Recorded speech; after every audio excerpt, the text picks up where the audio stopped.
The Tonga Hut started in North Hollywood. They also have one in Palm Springs. Let's go check it out.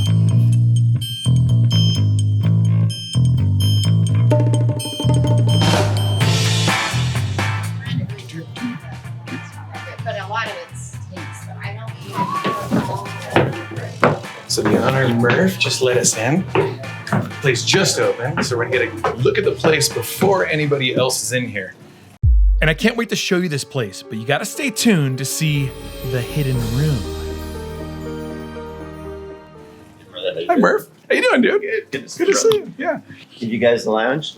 Oh, cool. Thank you. Here we are in the lounge. You know what? If we're gonna do this, I might as well give you a proper introduction to the Tonga Hut. The Tonga Hut Palm Springs is a sophisticated reimagining of the classic tiki bar, seen through the lens of the desert's mid-century modern soul. Inside, you won't find the usual bamboo and thatch. Instead, walls of cork, pecky cedar, and a palette pulled straight from the 1950s paint chart. A long, glowing bar winds through the space, with backlit sea glass cabinets shimmering next to rows of exotic rums. It's tiki, but it's refined, filtered, and unmistakably Palm Springs. Opposite of the bar is a cozy lounge area, something like a mid-century living room dropped into a Polynesian dream. At its heart, a glowing Malm fireplace. On one wall, Bosco's modern take on the classic Wicco world map, tying together tiki fantasy and space-age cool in one bold statement piece. Stepping out on the deck, and you're greeted by the warm desert air and a front row view and the buzz on Palm Canyon Drive. Out here, nautical ephemera and tiki decor fill every corner, and even a large map of Oceania? Sure. Reminding you that you've traveled far, even if you've never even left the bar. It's the perfect place for a sunset drink, the neon from the Tonga Hut sign flickering on the patio, and exotica and vintage surf music floating through the breeze. Back inside, at the top of the stairs, a gentle clamshell waterfall marks the transition to the dining room, a dramatic space where tiki meets sculpture. A bold modernist art piece dominates the back wall, illuminated by a glowing rectangular chunk lamp overhead. And each booth, a miniature time capsule featuring shadow boxes filled with vintage menus, matchbooks, and mementos from Palm Springs' tiki heyday. And then, don't tell anyone, there's the hidden room. And even behind the hidden room is another hidden room, tucked away, quiet and unmarked. So if we're lucky enough to be invited in, you'll find a space that breaks completely from the bar's mid-century modern aesthetic. But let's hear more about this place from the dude who owns it. So I'm here with Murph, who is the owner of, well, both Tonga Huts, right? Yeah, one of the partners. Yeah. Yeah, my wife and then Jeremy Cleaner. So Oh, okay. three of us. So what's the history on the Palm Springs Tonga Hut? The history of the Palm Springs Tonga Hut, Yeah. when we partnered up with Jerry, with my wife Claudia and I partnered up, we decided to open another one. Okay. And so we looked around, and Palm Springs seemed like a good place to do it. Yeah. It has a tiki history. We were the first tiki bar to come back in 35 years to Palm Springs. There was a tiki drought here for years and years and years during Tiki Oasis, the early days of nothing Tiki out here. Caliente. Sure. Yeah. And it had a Don the Beachcombers to begin with. Wasn't it the second Don's to open? Was it really? I think this might be. But Was I know there it also a one. Trader Vic's? Never Trader Vic's. Oh, But okay. there was Don the Beachcombers. There was Aloha Joe's. That's right. There was the Chi-Chi. And then you had the Pacific Room at the El Mirador. Oh, okay. It's all in Sven's new book, that Palm Palm Springs. Springs Tiki. Right. And it's got all that history of that stuff. But there is a special history with this building as well, right? The building's an old 1936 building. Where we are was originally 2 penthouse apartments. Okay. On top of it. That's why when you walk in, you'll see a mailbox to the side that's still there. Oh. Below us was a general store and the First Savings and Loan Okay. for Palm Springs. And then if you look directly across us, that's where the first Palm Springs resort was. It was directly across from us. It started out as a wood structure that was the first general store, then it became the hard building it is now. After it was apartments, it was several restaurants and a couple famous restaurants before us. Really? And then it was vacant for quite a few years Okay. right before we came into it. Is it haunted? I don't know. Everyone says it is. I haven't heard anything, and I've slept here working on it. But, Oh, really? Yeah, but other workers have said it is. So it's hard to tell. We're above a biker bar, so there's noise all the time. That's right. When did you open? We opened February of, was it 2013 or 2014? I think a lot of people don't know about the secret thing about this place too. Oh yeah, that was fun. I kind of wanted to do that since we started. So was that your idea? Replace it? Kind of my idea, yeah. Oh, cool. So maybe a little bit later. Yeah, we got a group in there now, but we'll take you back and show it to you. Okay, so stay tuned. Cool. And our favorite bartender, Tiani, is working. I haven't seen her since we did like the Exoticon episode. So I'd love to bring on Tiana. Tiani. What do you mean, Tiani? That's my name. You sure it's not Tiana? No, it's Tiani. Okay. Yeah. You said my name right. What is this thing that you got? It's rum barrel. That is the wildest cocktail. One of the best things about the Tonga Hut in Palm Springs is that they adhere to like the mid-century Palm Springs aesthetic. So you look at things like the chunk lamps up here, and you love all the velvet paintings, and then like the primitive carvings up here, but they're like modern primitive, so it's a different thing. It's cool. This pole right here was from an apartment complex in Los Angeles. And I love like the modern primitive aesthetic of it. It's not like super tribal, it's like more minimalist. Just like this guy right here. Very cool. There's a little smile down there. Those details continue over here, but also with the Whitco. So there's a Whitco here, Whitco back there, and that's Scott. Is there like a signature cocktail that you have? My favorite is the taboo. The Taboo. Okay. Can I try that? Yes. One of my favorite things about the Tonga Hut is watching Tiani work. She has memorized the whole grog log and all of the proprietary cocktails to the Tonga Hut. She works quickly, she's precise, and she's super fun. If you see her bartending at the Tonga Hut, tell her Spike sent you. I'm sure she'll love that. Thank you.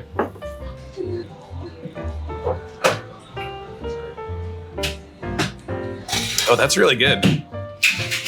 Is that like ginger or something? Huh. No ginger. I have an excellent palate. Wonderful.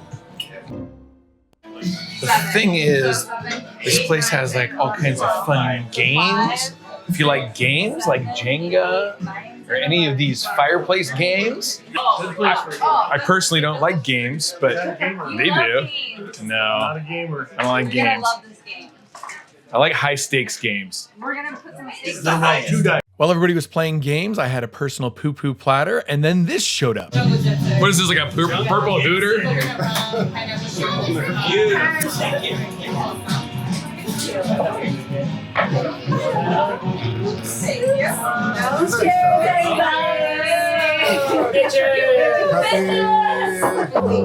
Oh wait, did I do it wrong? Taste it? That's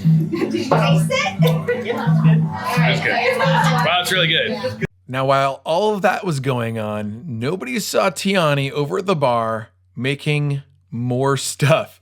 Man, I tell you, they treated us really well when we were there. I do want to thank Tiani and Murpho for like such great hospitality.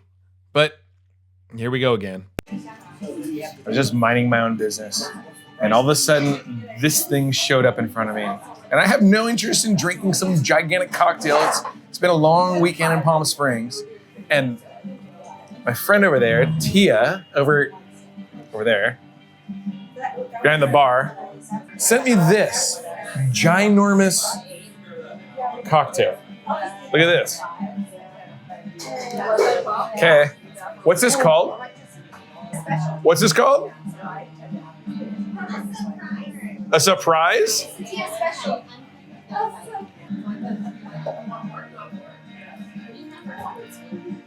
I mean, it's really good. It's like really good. Thank you.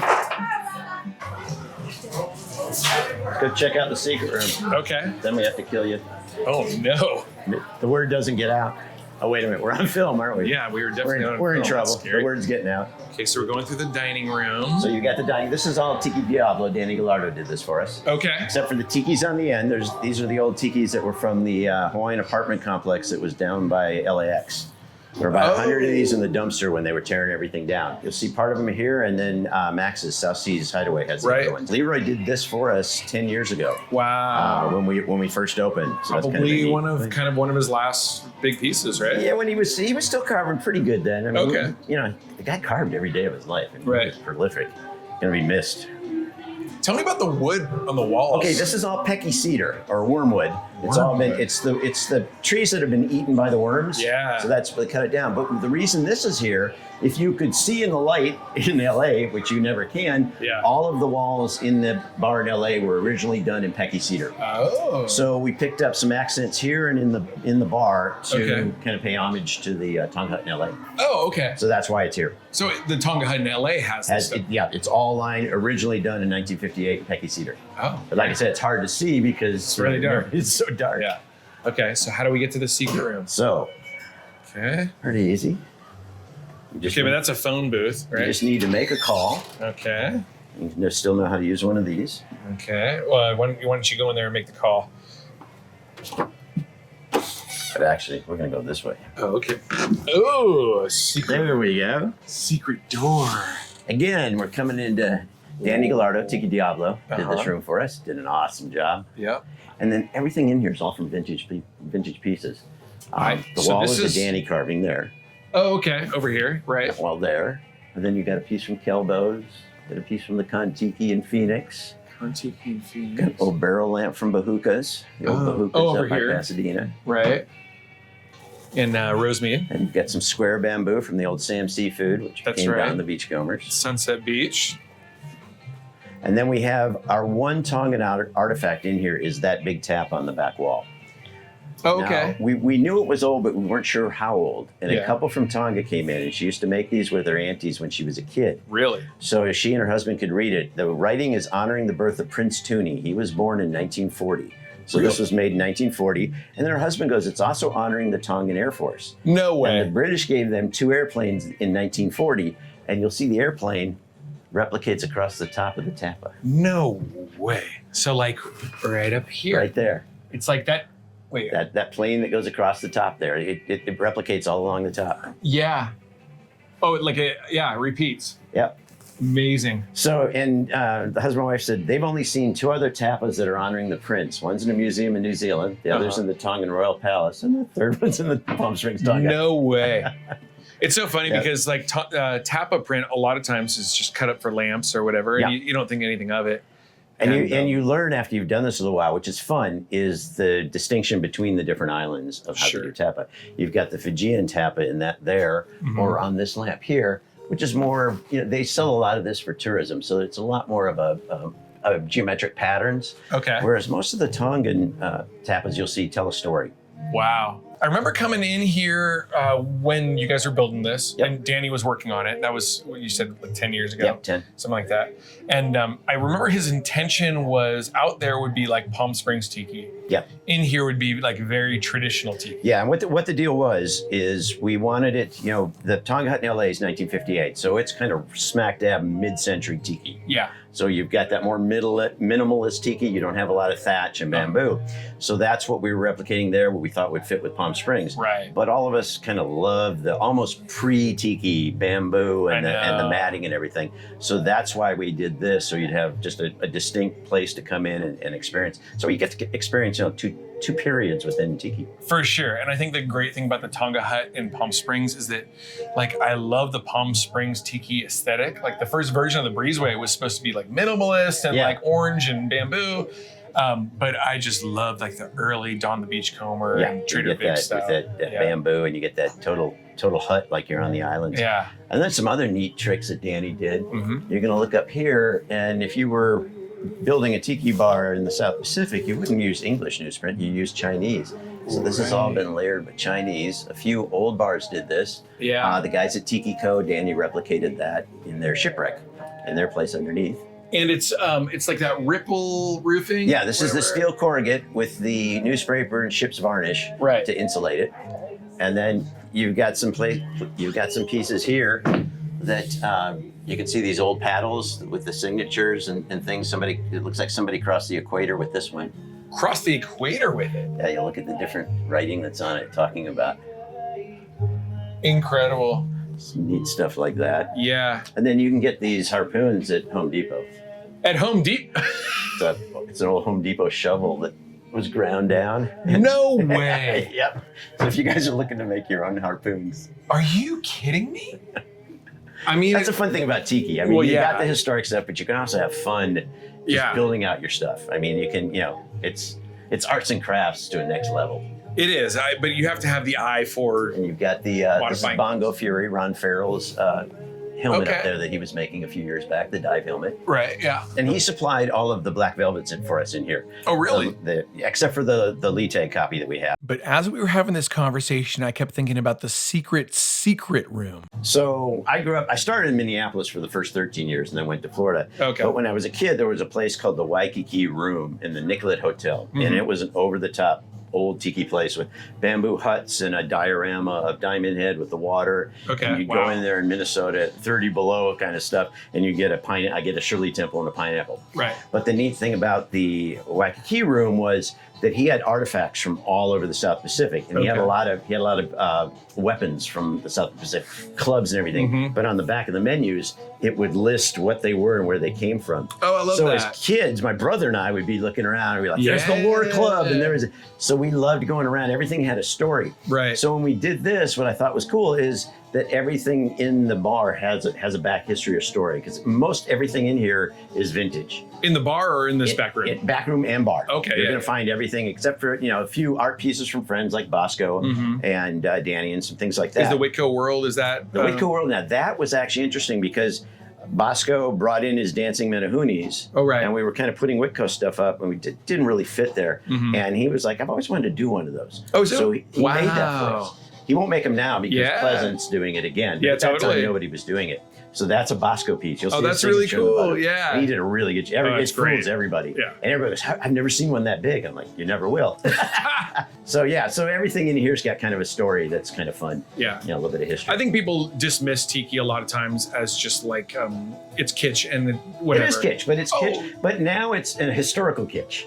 For sure. So, and at that time when you were making it, you were using artifacts and things from different regions to get the feel. Yeah. So a lot of the stuff was vintage when it was put into the bar back in the 50s and 60s. Right. So, and when we're bringing stuff back in here, I'm a Tiki reenactor. Okay. I like to go back in time. So do I. When you come in the Tonga Hut, I want the music, I want the food, I want the oral, visual, and everything to kind of transport you back in time. Yeah. A lot of new tiki bar, and it's great if somebody wants a new tiki bar. Sure. To do something new or add something new to it, that's fine. I'm just a little more purist, not to where I'm going to gatekeep and tell you not to do it. Right. But for the space I'm in, that's what I like to do, and that's what I like people to experience. And I think for like the best overall Tiki experience in Palm Springs, I think that you just like above and beyond, it's the Tonga Hut. Well, thank you. I mean, we've got a little bit of history, put a lot into it, but the other two bars in town are fun. And they're great. I think the best thing about the other two bars in town, because we are Tiki Town, USA. Yeah. They were the only road in the world that's got 3 tiki bars on it. On the same road. Palm Canyon, 111. Yep. And it's a little bit of a walk, but a lot of people walk it to say they've walked it and done it. Oh. So you start at Bootlegger, which again, Bootlegger's got history because it's in the old Down the Beachcombers building. Right. It's literally where Bootlegger is now. It was the host stand. You came in the door there on the side. Oh, okay. Then the Don's was completely under the Twist Motel. Amazing. And there's been a hotel above them all. It was even a hotel back then. Was above Don's. Wow. And then you come to us, and then you go to Rory at the Reef, and you get a whole nother experience. Totally. So I think what's fun is you can do all 3, and you've had a different experience at every one. Absolutely. I think if we were all the same, then you'd be like, why am I going? Right. Let's go have fun at each different place, and then you get to an appreciation of all the different styles and people's different takes on Tiki. Totally. I mean, the owner sets the tone too. So for sure, the owner sets the tone. And that's when he finally revealed it. And then this isn't the last part of it here. You through this little porthole. Okay. And take you out to a patio on the back of it. Oh, immediately I see a Whitco dragon. Gonna see a couple of Whitco pieces out here. No way. Right, you're standing in front of one right there. Oh, I have that one in my house. There you go. And unfortunately, my stools aren't here because my upholsterer is putting new leopard skin finally on them. Okay. So we'll get those back probably next week. And what do you do with this area out here? It's part of this room. So when you reserve the room, we do a reservation For a minimum of 6, maximum of 12 people, you get this room and the patio. Okay. Probably not going to want to sit out here in the middle of the summer, but right now it's perfect out here. It's beautiful out here. Another Bahukas piece here. Oh, okay. That's a bigger barrel than I've ever seen from the. But Yeah, I got a few barrels when they were closing up. yeah, I've got a small barrel, but not. That's a big. There were hundreds of these in that place. It was crazy. Yeah, it was crazy. And then a Oceanic Arts pufferfish there. Okay, big one. Yeah. I got him for our home bar way back in the day. And put him out there. Okay. So you just got a lot of things out here. So it's fun. You got the old ship's fender. Wow. About 3 miles of rope in that thing. And so, what's the intention of this place? Like, if you're enjoying cocktails in the bar there. Yeah, just a bigger group. Yeah. So you can come out here. We've got some, big games to play out here, kind of have some fun. Okay. Usually, like I said, Jenga. there's usually stools here for seating. Yeah. So people just, if it's more of a late night party group that's in for cocktails, they usually take over the whole space. Okay. If somebody's looking to do dinner as well, they'll do kind of the seating area. What if you want cigars? We've done cigars out back there. Yeah. Actually, I got a stash of them in the office right now. Oh, amazing. Well, thank you for sharing the space. You're welcome. Yeah, so if the guys want to come back here or hang out or Yeah, I would love to be able to. it's open now. So Oh, okay. yeah. Cool. And so as the main bar was filling up, I invited all our buddies back to the sanctuary of the hidden rooms. And I think they really loved it. I think they loved it just as much as I did. But I had one question for my buddy Scott. So the intention of this was like a beachcomber style tiki thing, whereas like the other part of the bar is more of a Palm Springs tiki thing. Which part do you like better? I like this part better. I know, it's great, isn't Very it? classic, lots of Tampa, Yeah. beachcomber vibe. Reminds me very much of Breezeway. Ooh. If you enjoyed this tour of the Palm Springs Tonga Hut, click this link right here for another tiki bar tour. Aloha.